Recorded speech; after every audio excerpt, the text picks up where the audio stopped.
Hi, it's Anthony.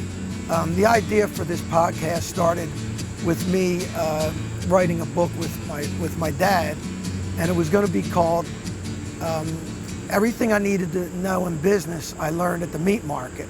And he was a butcher, worked his way through college, and so we were working on this book together, and then he, not unexpectedly, but he did pass away at 84 last year. And I decided that I would write another book and sort of dedicate it to him. And he always said, you know, Anthony, whatever makes you happy. So I decided to name the book Whatever Makes You Happy. My style of writing is to put a premise out and just tell stories, because that was his style of teaching. So he would always tell us stories, and it was a lot like the Bible. You know, the stories had the message, and it wasn't like somebody talking down to you or telling you what to do or giving you all the information. You got a story, and then you learn from that story. So with my dad, he always had a lot of general tips that he would follow. So I put a bunch in the book, things like safety, things like humor, things like music that would make people happy if they did it on a regular basis. And I tested it over 10 years. And I've become a lot happier of a person. So I used to test this stuff with my daughter and her friends and my son secretly at lunch with his friends, and I would just go over a chapter with them, and it was well received. So what I decided to do was put it in book form. I just finished it. It's going to print, and it's basically 12 chapters of things that I've used on a regular basis to make me happy. And then how I melded it with my dad was he had some stories from the meat market that were entertaining, and they applied to 8 of the 12 chapters. So I put it in there, and then on the front of the book it says Whatever Makes You Happy, and there's like a little blurred picture of my dad. So then during the pandemic, I started listening to these podcasts, and I got addicted to this one called Case File. And I wrote a second book called Confessions of a Reluctant Tennis Pro. And it's not chronological order, but there's different times in my life, US Open bus trips in different places and experiences that I had that I decided to put into a book form. So I wrote a skeleton version of it. And then I decided, wait a second, why don't I do a podcast before the book, and then that would give me a chance to go through all the stories and get them on film. And so in the meantime, I started working with an architect on an outdoor plan to expand my tennis club, which is called Tennis Addiction, and I needed a place to do it. So his name is Todd Monzalewski. He was nice enough to give us this place for free. It's called the Grimmett. And it's modeled after a bunch of mansions in Europe. And a doctor in 1927 made a move from Philadelphia to the suburbs and built this place. And that theme will come back later. But we found a nice place. Then I needed somebody to film it, and just called up a friend of a friend and ended up with another Italian named Tony. And then we hit it off in the first conversation. I actually didn't meet him until today. But then I thought, who could I use as, say, a co-host or something? And I've worked on a show called The Bill and Rosie Show, and I'll let Rosie introduce herself. But I did grow up in the suburbs on the same street as Rosie. I played basketball with her brother a lot, and coincidentally, I think she's Italian too. So I'd like to introduce Rosie DeSanctis.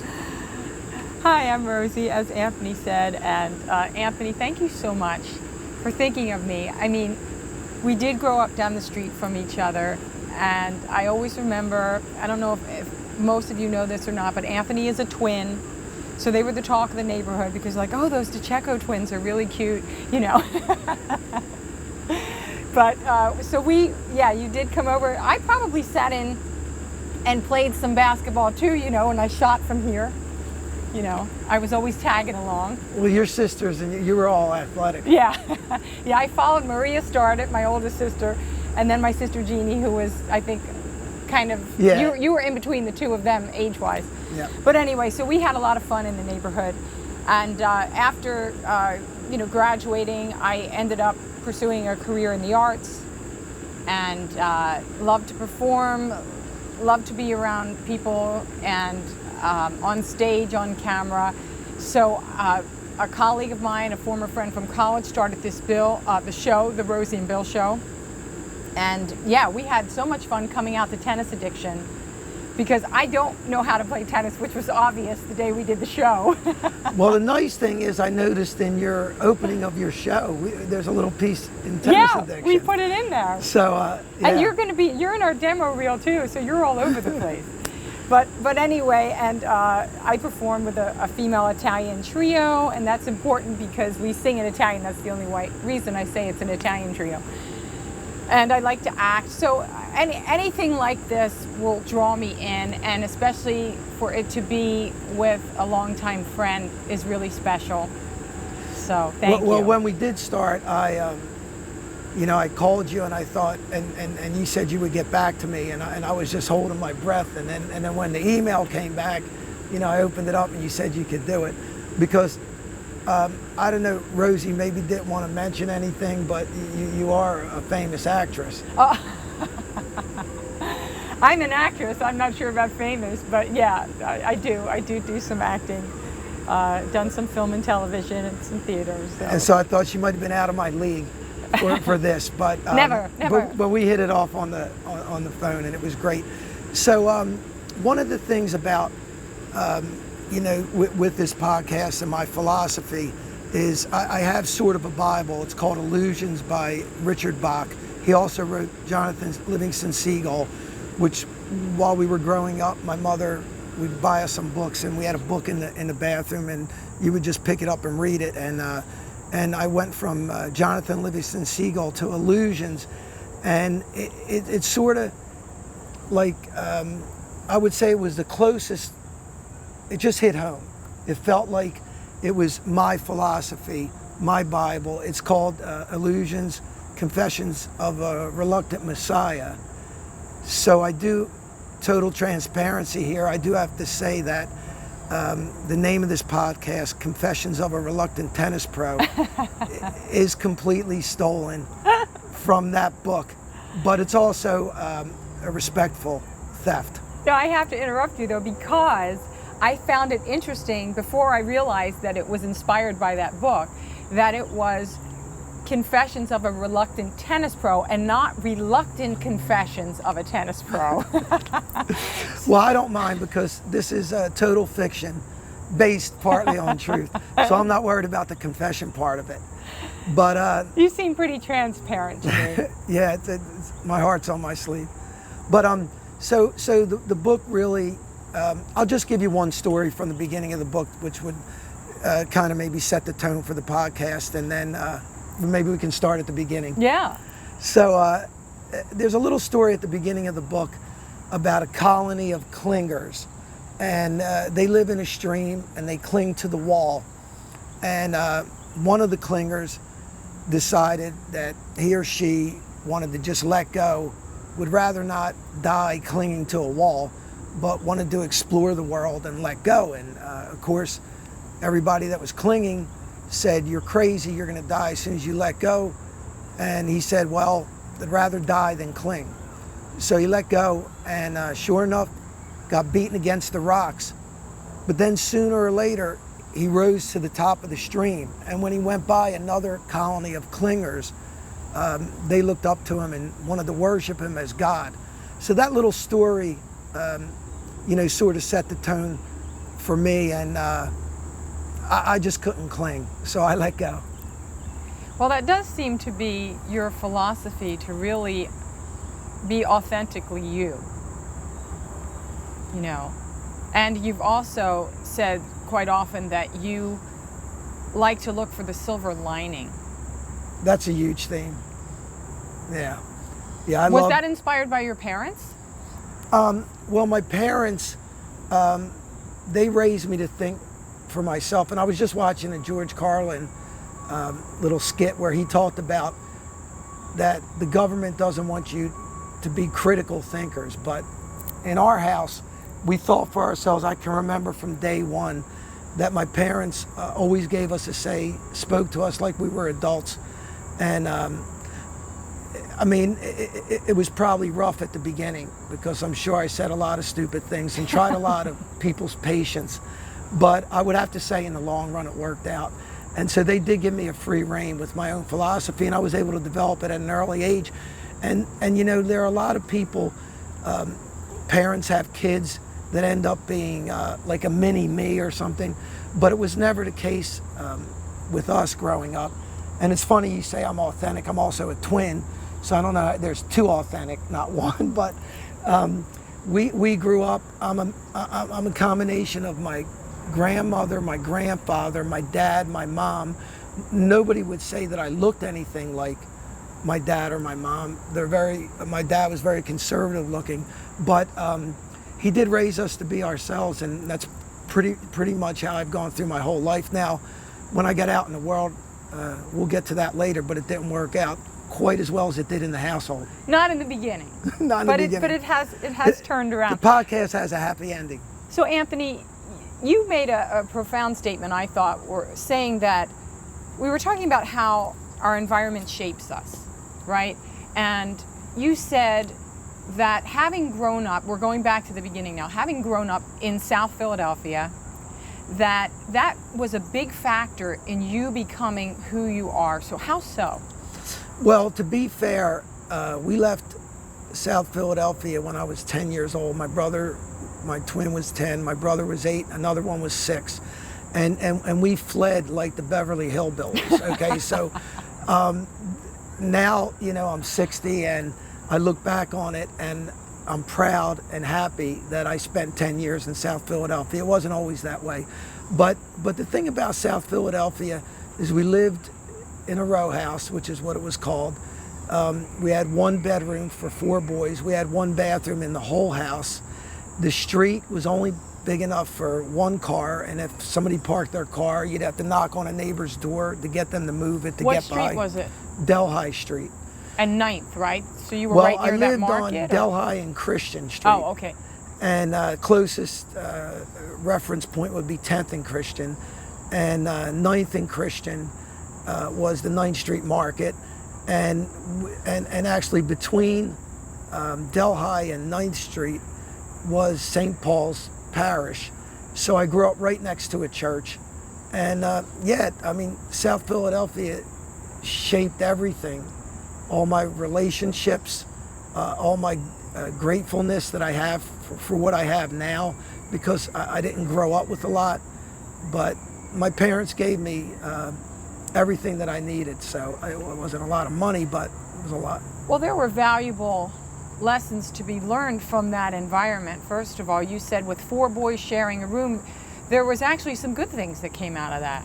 Well, you always had to negotiate. I mean, sometimes you would eat the cereal at midnight because you knew if you woke up a little late the next day, it would be gone. And, you know, with the one bathroom, that was a nightmare.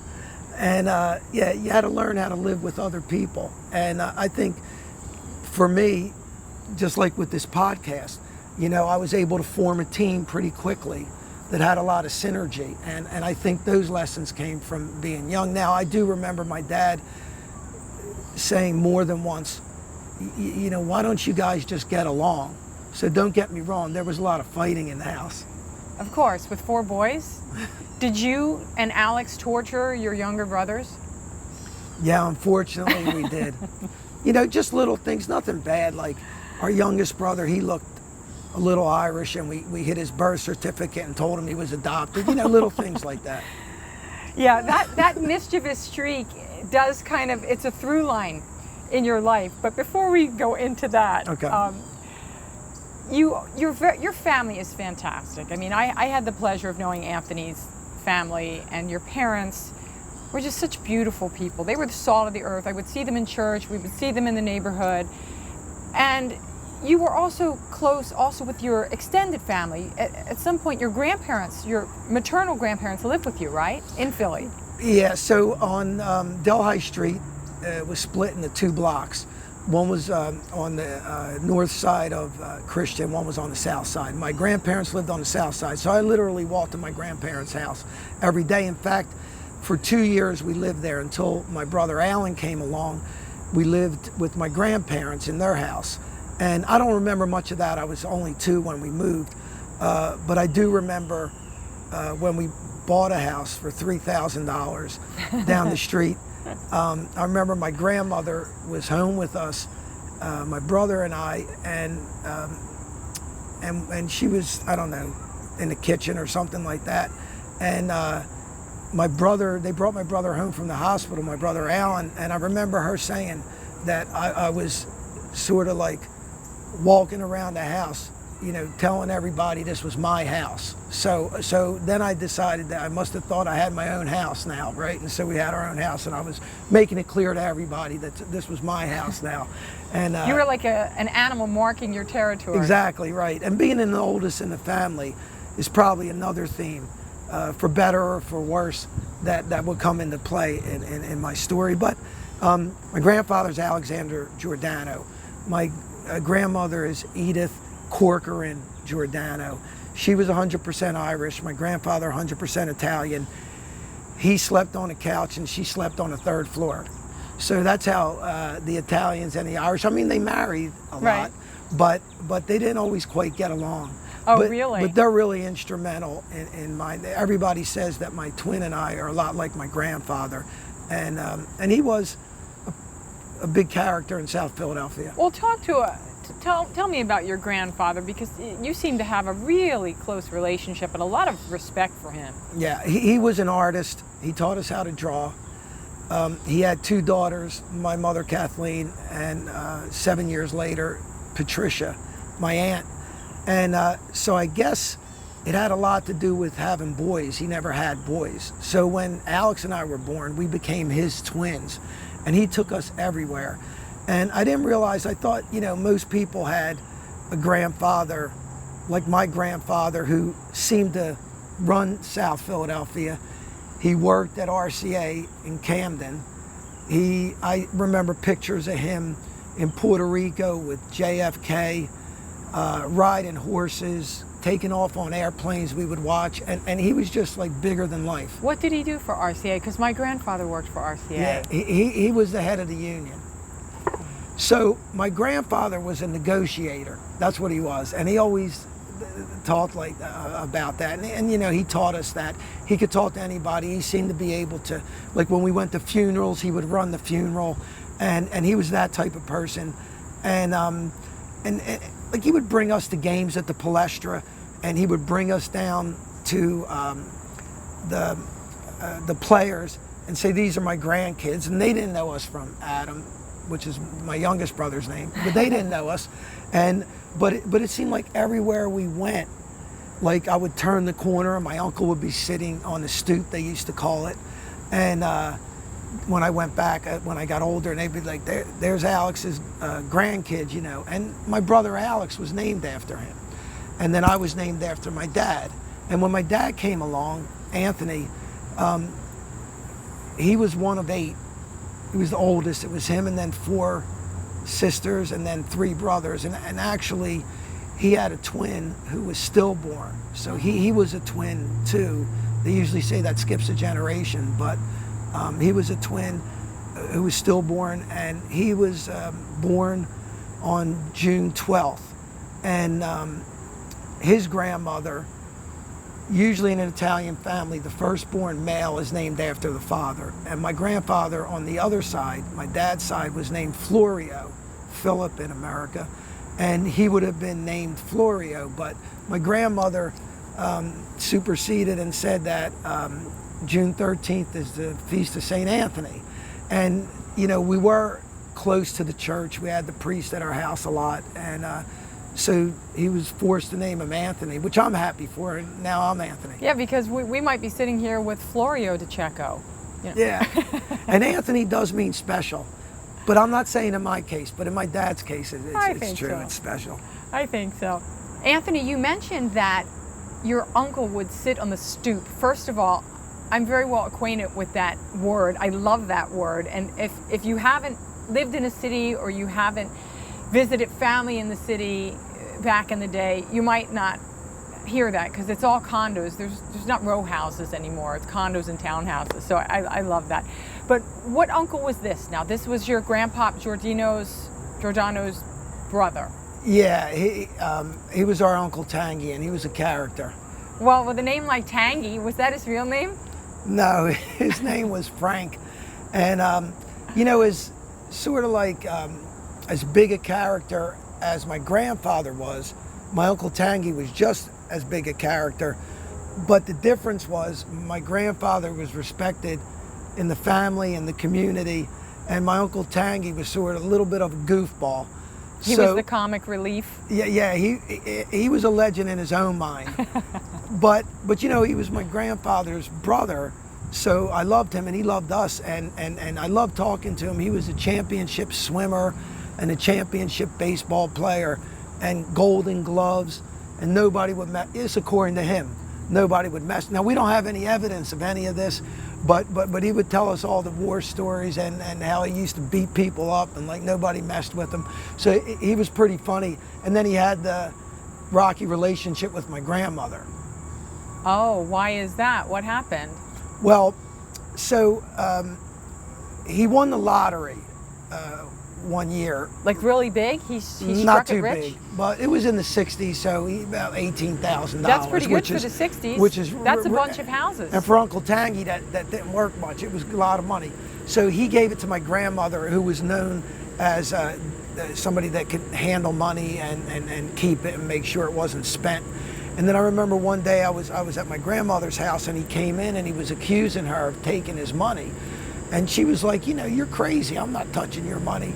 And this was just typical of Tangy, like crazy and Tangy kind of went together. Everybody thought he was crazy. And then one day, he had an 18-year-old girl showed up at the door to announce to my grandmother that Uncle Tangy was her father. And so we had that subplot too. And then the last little story with Uncle Tangy is when my grandfather died and we were at the funeral, and that was also a big thing. I was 18 years old. And I took him to all his chemotherapy appointments at the hospital. And I remember taking him, and then on the way home, we'd have to pull over. He'd be throwing up out the door, and it was sad. And he was a big smoker, and he died of lung cancer at 70. He was born in 1908. He died in 1978. I was 18 years old. And I remember at his funeral, they said, bring the twins up to the front. So again, it sort of hit home how important we were in my grandfather's life. And I always thought with the way he drew and the Renaissance man that he was, that I was a lot like him. Now later on I would learn that I was a lot like my dad too. And I couldn't be luckier with these two great people that I had as role models. But at the funeral, we were getting ready to pull away from the cemetery, and we were in the hearse, and everybody was in a line, and Uncle Tangy stopped the line so he could go to the bathroom behind one of the headstones somewhere. So this is typical Uncle Tangy. And we had to put up with a lot with that clown, but oh my but we loved him, and he was entertaining. Yeah, it definitely sounds like there's always an Uncle Tangy in the family, though. Yeah. No matter, and no one thinks that they're Uncle Tangy. No, to him, he was a superstar. Right. You mentioned that you went to St. Paul's. Did you know that was originally an Irish parish? No. Because you seem very proud of your Italian heritage. Not that you're not proud of the Irish part of you. But yeah, I heard that parish was initially kind of like a refuge for Irish immigrants who were oppressed. Yeah, and I don't know if we picked it because we lived 2 feet away from it, but Probably. and there was the school that was connected to it. So with the parish, from day one, my parents, they're very educated, and they pushed us into education. I remember my mother had a box of medals from like kindergarten through 5th grade of awards that we got for aptitude. My dad was a great mathematician. My mother was a psychologist, and they were just bright people. and they pushed us to be bright, but then we had the rebellious side. So I remember, I don't think I ever got a B until 10th grade, but I did get a bunch of F's in conduct, and I did have my seat moved in Catholic school. And but we were close to the church, and we became altar boys. And so with the education and the altar boys, that was just like sort of a given. That's what we would do. And we were so proud of being altar boys. My brother and I, he's left-handed, I'm right-handed, and we would work together. And even when we did move out of the city, we joined the parish out in the suburbs, and we became altar boys again. And I was always very proud of the job that I did. So you didn't have like capers that you would do in the church? You know, a lot of people who were former altar boys had a lot of stories about sneaking wine or the hosts or, you know, whatever. Well, the church, I mean, at that time, the church, you know, pretty much controlled everything. And it's funny because, you know, I know it's a sore subject with the abuse and everything, but we had another Anthony that was a little sketchy.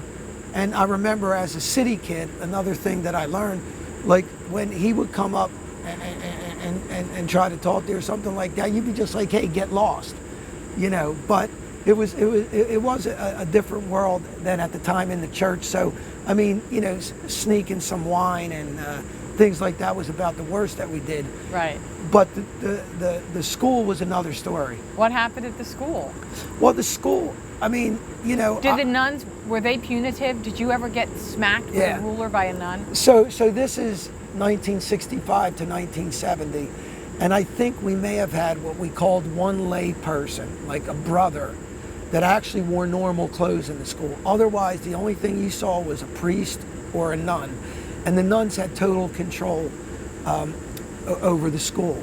And we had something, I think people refer to it in music, and some songs they'll say like recess at Catholic school. But recess at Catholic school, the reason it's so crazy and loud is because you couldn't really do anything in the school. So when they let you out in the schoolyard, it was like crazy, people just screaming. I will tell you, Anthony, that when I lived in California, I used to substitute teach, right, when I first moved out there to supplement my income. And I didn't have official training. You could get an emergency credential just by passing a state test and having a college degree. So I didn't have training in the classroom. So my only reference was Catholic school.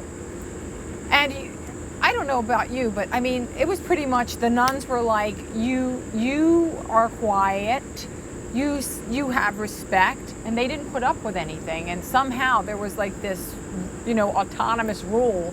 And like you said, you know, you were really holding a lot in.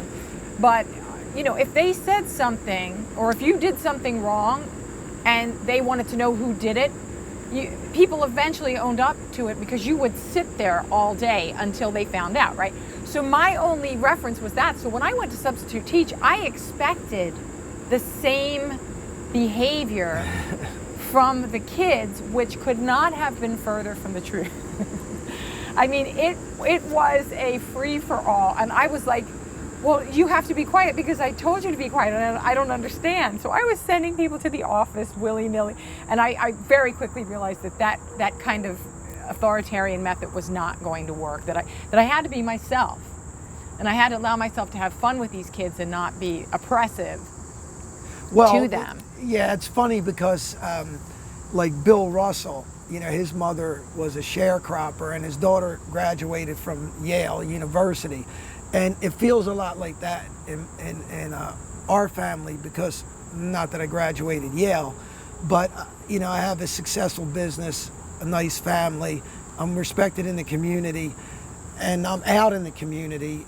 And my dad was the bridge, the Bill Russell that brought us from this South Philadelphia, like you said, very authoritative. And I do have two stories about Catholic school, if you'd like to hear. I would. So, and about the nuns. So we had a friend, Frankie, that lived down the street. He was an only child, and his dad ran off, and it was just him and his mom.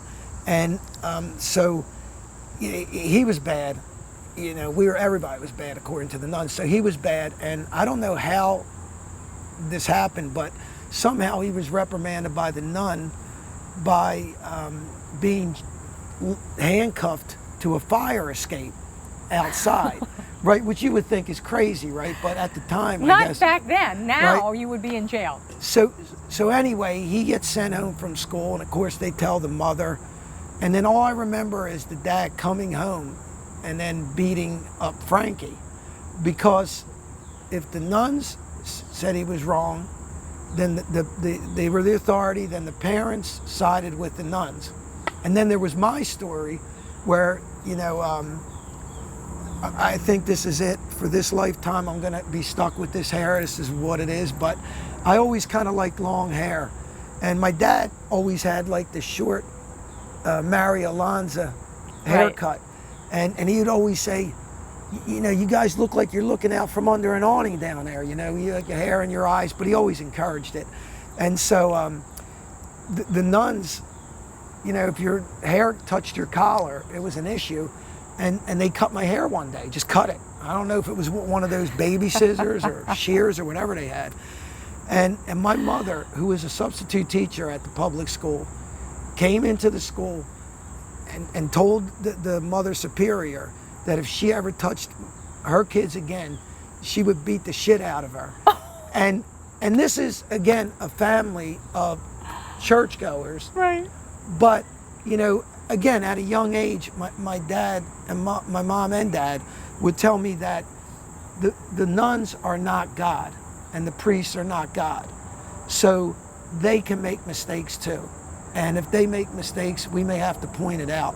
So anyway, that's sort of gives you the gist of what a Catholic school was like. Well, yeah, I mean, things have evolved, I'm happy to say, a little bit. But yeah, back then it was pretty much whatever it took. You know, they were going to enforce their policies. Something I didn't know about you was that you and Alex started performing at a really early age. I had no idea. I know that you sing now with Almost Minnesota, but I didn't know this about you. In fact, you were on a show that I grew up watching. Now, I don't know if your viewers will know this show, but it was called the Al Albert Showcase. Now, it was a regional show, right, Anthony? Yeah, it was on Channel 48 in right, Philadelphia. In South Philadelphia, excuse me. How did you get on that show, and what did you do on the show? Well, I think a lot of it started with, I remember I gave a test, a Psychology Today test that I got from the magazine, and it said, ask your parents what they wanted when they had you. And so I remember my dad said he didn't care whether it was a boy or a girl, but you know, he just wanted healthy kids. And that would be typical what my dad would say. And then my mother said she wanted girls. So I don't know, maybe that's how it started, but we somehow ended up with the Joan Laval School of Dance, and we loved her. And it turned out that only Alex and I were the only boys. So we were around all these girls. You know, we learned that you had to put makeup on to go on TV. And that's probably why I ended up the way I ended up, dressing like I dress, and because I always had a costume on. And we were around these girls all the time, and we just had a ball with it. I remember being in a newspaper called the South Philadelphia Review, and I did try to go back, but I called Channel 48, and they said all the tapes were there was a fire and all the tapes were gone. Aww. So I could never get any tapes of us, even though it is embedded in my head. What songs did you sing? Did you do a little soft shoe dance number? Yeah, we moved all over the place. So we did tap dance. We ended up doing ballet at some point. We did some like hip hop stuff with motorcycles we brought on stage. My little brother Alan got into the show at one point. And my grandmother was a seamstress, so she made all our outfits. And we did things like cabaret, Wilco Man. We did, I can't remember some of the other ones, but all the show tunes that we would do. And we did this one particular one with is from The King and I. And we had a little Asian girl that worked with us. So it was Alex and I, and I remember going to her house and rehearsing. And I remember her father, the mother was Asian, the father was in the war. And I remember them arguing as we were rehearsing, and the father like picking up a dish and throwing a dish across the, and I remember, we were looking like, what we do, Mom? And my mom's keep rehearsing, keep rehearsing. So she made us rehearse. So, I mean, I'm sure that doing that has influenced my life because, I go out every day and I think every day is a performance. So it did influence me a lot. And I tell you, for a long time, when I talk to you about this, I can't remember the last time I did talk about this because, in a way I was like always embarrassed. I was like, I was on a dance and stuff like that. You were a tough guy, so I'll meet you up and then I'll do a dance for you. But the thing was, and this will be another big theme, is I found out that my upbringing, when I got out into the world and started talking to people, I couldn't find anybody else. It was only like my twin brother who grew up with a say from 2 years old, who had grandparents like they did, who had parents like they did that decided to raise us as an experiment, who went to Joan Lavelle Dance School, danced on Al Albert's show. This is all before 10 years old, got in trouble in Catholic school, were altar boys. So, I'll tell you, that 10 years definitely You packed a influenced lot me. in, and on top of it all, you gave your parents a heart attack because you were always having accidents. And that was another thing I thought maybe lots of kids had accidents. In fact, my daughter, I remember one day she bit through her lip and I was frantic. I took her down the street to a nurse. I thought I had to call 911 and everybody was like, no, she just bit through her lip. She's fine. Don't worry about it. And I was like, oh my God, this is going to kill me. And then I'd be like you, by the way. Right. So I thought, and then I looked back, and and I had one more story about my kids. We went to Montreal, and my kids were running, and they were on like the edge of something, and I was like, get over here. They were infants, young at the time, 4 and 2 or something, and I looked over, and there was nothing. It was a big drop, and there were all these like metal sculptures. And I was like having a heart attack. I was like, listen, my kid goes off in Montreal, and I planned the trip. My wife would divorce me. The kids would go off and die off the cliff. So this is the way I thought. And then I had to think back to some of the things that my parents went through. So Like what? when I was, I think it started when I was 6, and I was running down the hall, and I ran into a doorknob, and they had to rush me to the hospital, and I had to get stitches in my eye. And at that time in South Philadelphia, there was no calling an ambulance or anything. You jumped in the car and you beeped the horn and ran red lights and got to the hospital. So this ended up being, an experience that we would often have, because the next thing, I fell out of a tree and hit a bench. Where? Were you at a park? Yeah. We had a park in South Philly. We used to call it the Lakes, and we used to bring the dog out. And so I fell out. I was climbing a tree, and I fell out of a tree, and got 3 stitches in my lip. And then I was walking down the street with my babysitter and my brother, 9th Street. They turned the corner, and I walked into the street, and a UPS truck hit me. So I had to get. And I remember that time it was right outside of where my grandfather worked in the meat market. And he came out, blood all over his apron, and he said, that looks like my grandson. So at the time they used to have paddy wagons, the police. They were these blue van type. And we got in the back of that. They drove to my mom's house. He got out, my mom got in. He went back to work, and we went to the hospital.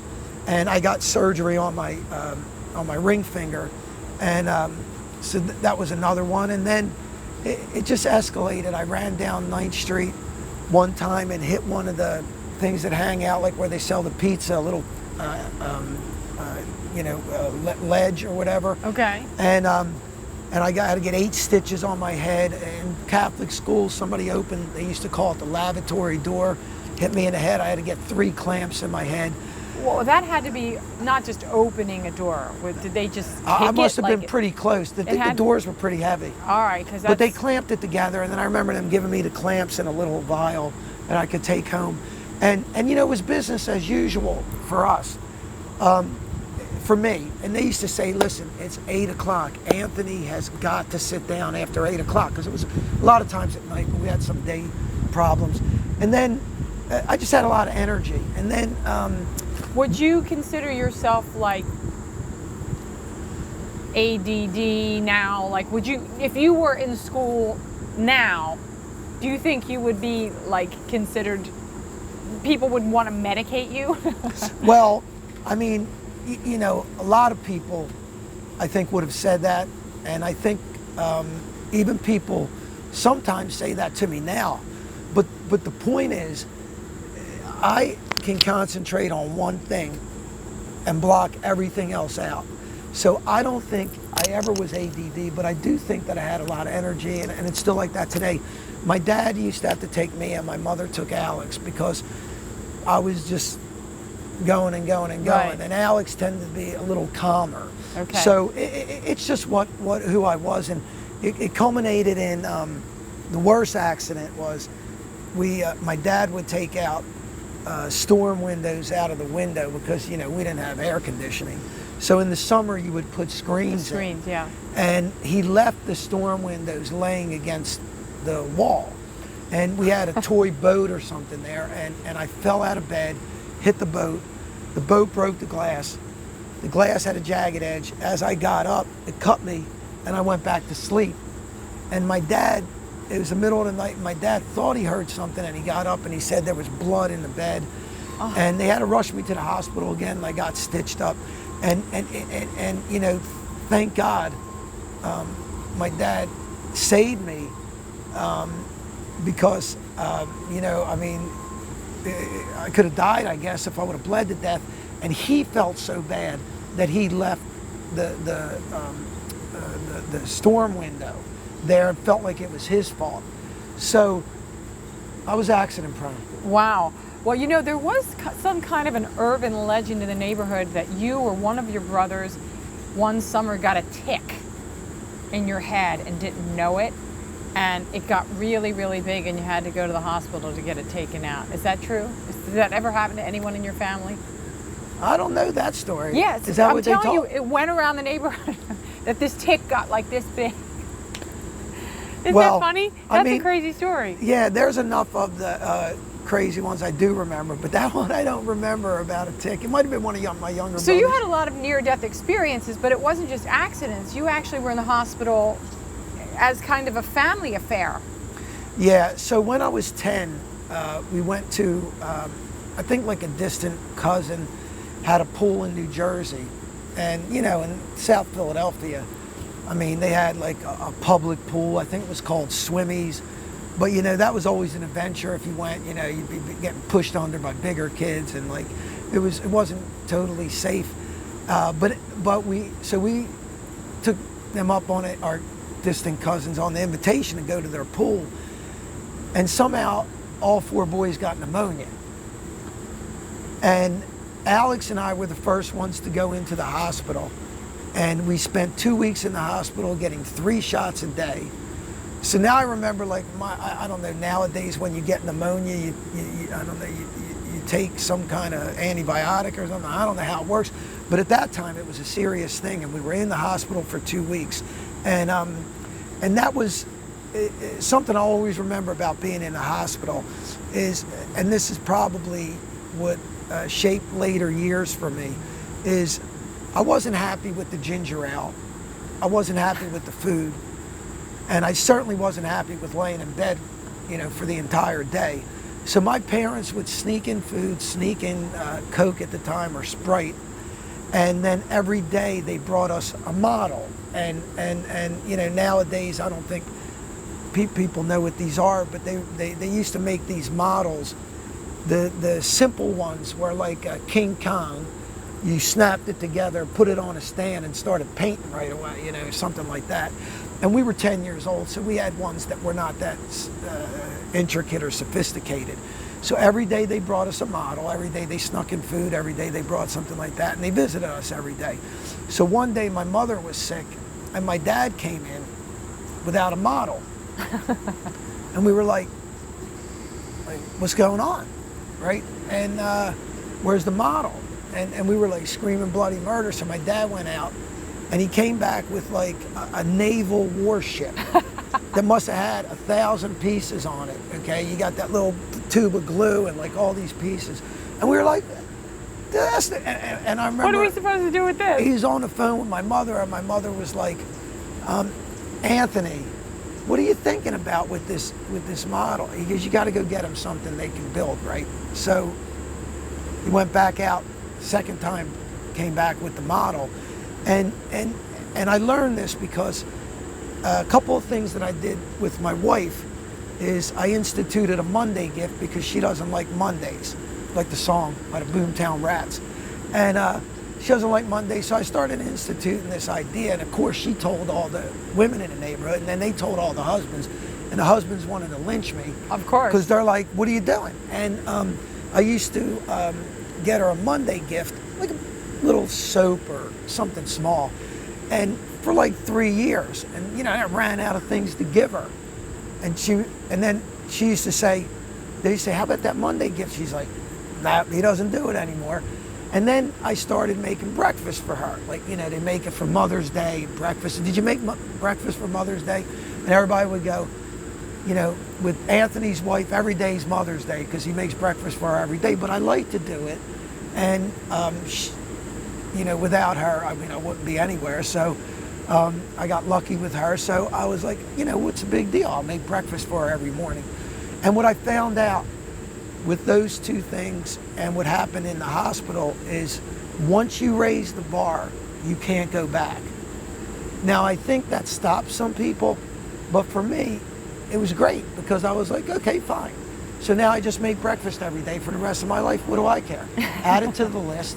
It makes me a better person. It makes my wife more happy. And you're going to make it anyway. Yeah, I'm going to make it anyway, right? So anyway, that was a big lesson that I learned, and it always sticks in my head. And, you know, once you raise that bar, you really can't go back. People expect it. And that really does transcend that, you know, it goes into all scenarios, really, for life. So that is a great life lesson. And speaking of that, we have this little book here, Calvin and Hobbes.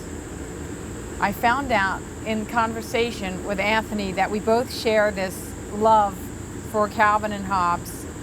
And what comes to mind when you see this book? Yukon Ho, this is my favorite Calvin and Hobbes book. Well, we are going to mention Calvin and Hobbes again during the episode on mentors. And yes. You know, in Illusions, it says that if you have a problem, you can open up any book, even a comic book, and get your answer. But Calvin and Hobbes, like the way I look at things is there's all comic strips, and then there's Calvin and Hobbes. And Calvin and Hobbes is similar to the way I was raised with the lessons being told in the story, and there's so many lessons in it, but it's the only comic that I read where I actually have tears rolling down my face when I read it. And can I share a couple of yes, ones? Yes, of course. So there's one where I saw Calvin was on a telephone, and the next screen, his father's answering at work. He's like, Calvin, what's the matter? You're supposed to be in school. What's the problem? And Calvin says, quick, what's 11 plus 7? And I always thought that was funny. 11 plus 7. He didn't answer. Because that's important to him. Right? It was crazy. And then, you know, of course, he always, you know, kept his dad updated on his approval rating of a dad. Yes. That was a funny one. He's always taking the polls. Dad, today in the polls? But then, and for anybody that doesn't know, actually, I'll let Rosie give us the history on Calvin and Hobbes because she does it better. But the other one that I really loved was they have show and tell. And Calvin brought in an airplane. And he starts his talk and he says, this is show and tell. This is my airplane. And it reminds me of how I'm going to get as far away from you knuckleheads as I can. And I was like, he's telling that to the class. So anyway, Calvin's sort of my hero. He is for me too. And a friend of mine gave me this book before I moved out to California, because I'm very close with my family as well. And no one could believe that I was actually going to move 3,000 miles away, least of all myself. And he knew I would get blue and homesick. And he said, when you feel really homesick, this is what this book is for. Open it up. And sure enough, I did. And it really, it made me laugh, and it made me feel connected and not so alone.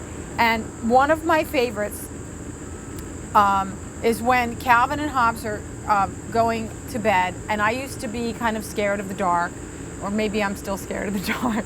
But anyway, they're in bed. And you know, the thing about Calvin and Hobbes is that the author just shows the power of imagination and how important it is for kids especially, but even adults, to cultivate imagination, because it's creative and it keeps you, it's a life force, right? Well, Hobbes is not alive, is he? Right, but no, he's alive. Oh, okay. Hobbes is alive. So Calvin and Hobbes are in bed, and they hear a noise under the bed. So he says, I think there's a monster under the bed. So now they're afraid to do anything, and finally they're like, okay, turn on the lights. That makes monsters like shrivel up or whatever. So the funny thing is they start emptying all the drawers out, making all kinds of noise, and the parents, you know, hear it. And this is my favorite line. Calvin says, he opens a drawer and he says, "Wither and die, you blood-sucking freaks of nature." And that just makes me laugh. I love it. Yeah, Calvin and Hobbes is awesome. All right, so Anthony, before we, wrap things up, one last thing about illusions. You talked about that book as being an influence. What literary character, because you're very well read, what literary character do you best relate to? Fictional. Yeah, I mean, I do with Jonathan Livingston Seagull. I love that book, and it's in 3 parts. And Jonathan wants to learn how to fly. He doesn't want to just eat and stand on a stage. He wants to learn how to fly as fast as he can. And I identify with Jonathan Livingston Seagull. But then Illusions came out later, and Don Shimoda. So Richard Bach, he flies biplanes, and he meets Don Shimoda, flies by, gives people rides for $3. And this is true. Richard Bach, the author, does fly biplanes. And Don Shimoda, he meets this fictional character. And they describe Don Shimoda as, medium build, long dark hair, blue eyes. And I thought, maybe that's me. So, and he does learn, Don Shimoda becomes his mentor. And one of the things that is great that he says in the book is, he says, "Don, where did you learn all this stuff?" And he goes, "Oh, it's over there on the ground. Take a look at it. It's like called the Messiah's Manual, or the something handbook, or something like Savior's Handbook, or Messiah's Manual, or something like that." And in the book, there are some like 18 or 20 quotes that are crazy good for life. You don't even have to read the book. You can just Google it. Do you have a favorite quote? Yeah, and one that I use a lot, and I talk about a lot, and it probably would apply to us here today, is that you know your friends more in the first moment than you do your acquaintances in a lifetime. So and there's a lot of other good ones too. I love that. That's really deep. But that's a good one. So I always thought I was Don Shimoda. He had less flies on his windshield. He was able to land the airplane in less room than everybody else, and it just So he's a great character, and there's other ones too. Right. But Don Shimoda's probably number 1. That's great. This has been a lot of fun, Anthony. Yeah. Thank you for inviting me along this journey with you. And next week, we get to hear about your move to suburbia. Yeah, that should be a lot of fun. Okay, see you next time. All right.